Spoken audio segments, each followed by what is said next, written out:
Eu ainda tinha uma média de 10 anos, quando eu comecei a andar com meu pai ainda, de pescador, né? E ele tinha uma dificuldade, já ia achando dificuldade, né? Para encontrar o recurso, né? Tinha muita invasão, né? Muito barco peixeiro, né?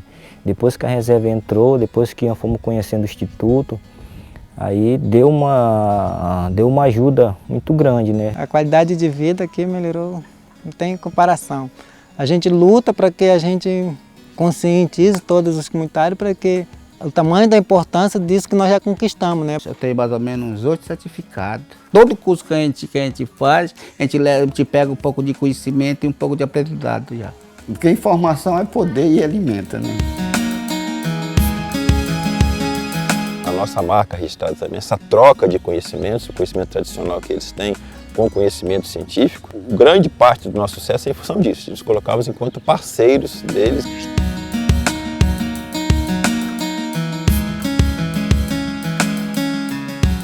Então, especificamente, o Programa de Gestão Comunitária busca a organização das comunidades, né, para participar das diferentes atividades que são realizadas nas áreas hoje, tanto de Mamirauá quanto de Amanã. Que nós entendemos que, principalmente, as propostas de uso diferenciado dos recursos naturais, com base nas pesquisas que são realizadas, precisa ter também a vigilância. O pessoal tem realizado um trabalho que eu considero muito bom, muito positivo, no sentido de trabalhar principalmente junto às suas comunidades, a questão da educação, da sensibilização ambiental, levando a informação dos direitos e dos deveres que eles têm enquanto moradores de uma área protegida, tá? E sendo nossos olhos, né, para os problemas que acontecem. É um trabalho de educação, né? A gente vai nas áreas e vendo como que está nossas áreas e educando as pessoas a não fazer aquilo que não devem. Eu, como agente ambiental, eu tinha 4 funções: educação, informação, conscientização e fiscalização, que foi pelo IBAMA. Mas primeiro eu tinha que ter essas 3, para que as pessoas entendessem, e eu sempre dizia e digo, o nosso trabalho não é para prejudicar ninguém. O nosso trabalho é para evitar de você se prejudicar. A proteção das áreas, né, para a gente ter nossas áreas mantidas, né, não como só produção de peixe, mas com madeira, pássaro, quelônia, tudo isso aí, né. No caso do pirarucu, por exemplo, né, se você não protege a área, não é garantia que o pirarucu, na época do manejo, vai estar nos lagos. Então, há necessidade que os comunitários se envolvam também com a proteção da área. Da forma que a gente trabalha hoje, a gente vê toda a comunidade crescer junto. Porque antes crescia mais, quem tinha mais condições, porque pegava trabalhador, aumentava sua área, pescava mais, matava mais. Hoje não, a gente trabalha de forma igualada. E a gente vem fazendo um trabalho de parceria com a comunidade, com o professor, com o presidente de comunidade, com agente de saúde. Então aí a gente vai se interagindo um com o outro para chegar a uma conclusão de funcionar o que temos aqui hoje, essa fartura, né, esse conhecimento. Os cursos são mais elementos do cotidiano, né? A gente diz que o agente ambiental deve ser educado para a vida, né? E para a vida a gente precisa ter vários elementos, né? Seja o conhecimento da legitimidade, né? Da organização social, né? Da cidadania, na verdade, né? Uma formação para a cidadania, para que ele repasse esses conhecimentos, né? Nas suas comunidades, nos seus setores. No caso, um exemplo, a gente vai trabalhar um tema que seja o desmatamento. Como é que você trabalharia isso dentro da comunidade? Aí eles começam a, né, expor suas ideias, né? Em algumas etapas a gente coloca para que eles construam material que eles possam utilizar dentro da comunidade.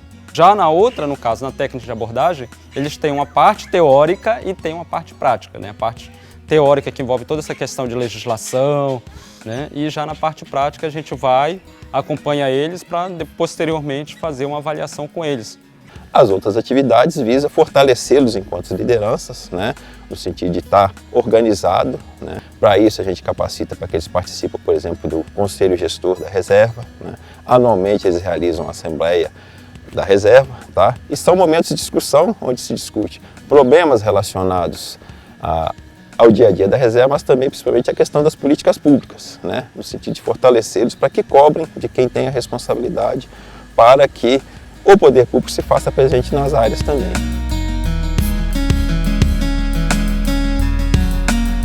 O agente ambiental, ele tem, no caso, o perfil dele já tem um perfil estabelecido, né? Tem que ser pessoa maior de 18 anos, né? Tem que ser uma pessoa que saiba lidar com os comunitários, né? Que saiba, né, resolver a questão dos conflitos, que seja um mobilizador social, né, que procure estar, né, buscando o entrosamento com a comunidade, né, para resolver certos problemas, né. Então ele tem esse papel também fundamental de estar fazendo essa memória na sua comunidade.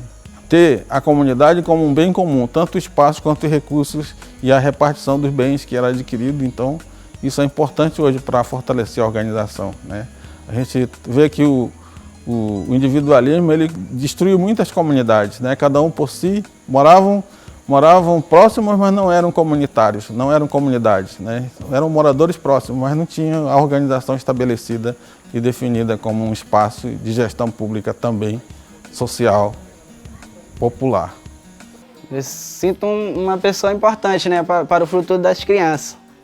Ser uma pessoa que iniciou o trabalho aqui, isso é muito importante para a comunidade, para a preservação do meio ambiente. Mas para o coletivo e para as gerações que estão vindo, essa é a única forma que nós temos de ter sempre, para todos. Está com uns 5 anos, 6 anos, que esse processo estava muito lento, né? A gente falava muito, mas agia pouco. Muitas famílias começaram a sair, porque já não tinha mais peixe para eles pescarem, que desse para se manter, sustentar à vontade, né? E em outras áreas pequenas a gente já começava a dizer, não, aqui já não pode mais tirar. Então muita gente saiu. Hoje, umas já voltaram, outras estão querendo voltar, porque está vendo que está dando certo. É uma luta que não tem fim, mas que vale a pena. Com certeza vale a pena. Hoje a gente tem até o manejo, né? Sem o agente ambiental, talvez que não tinha nem ainda o acordo de pesca, né, para Ana Velha. E aí nós fomos vigiando, fomos cuidando, né? Fomos incentivando as pessoas. Quem saiu da onde nós saímos para chegar onde nós chegamos é uma história. E essa história tem que ser valorizada e garantir o futuro de amanhã. Hoje as pessoas chegam para a gente e dizem assim, poxa, vocês são parceirão mesmo. A gente não acreditava nos trabalhos de vocês, agora a gente acredita, né? Tudo que vocês falaram, isso é verdade, né? Hoje a gente pensa no futuro dos nossos filhos, né? A comunidade também, ela vem que nem um parceirão, né? A gente é sócio, né? Todos os trabalhos que tem na comunidade, né? A gente está lá envolvido. Eu acredito que aqui é o lugar onde a gente vai poder criar nossos filhos com tranquilidade, viver bem, sem aquela correria. Eu posso dizer que nós estamos dentro desse patamar. A gente não está depredando, né? Não estamos agredindo, mas estamos em harmonia com a natureza e nos servindo e servindo eles, né? Então, acho que estamos no caminho certo.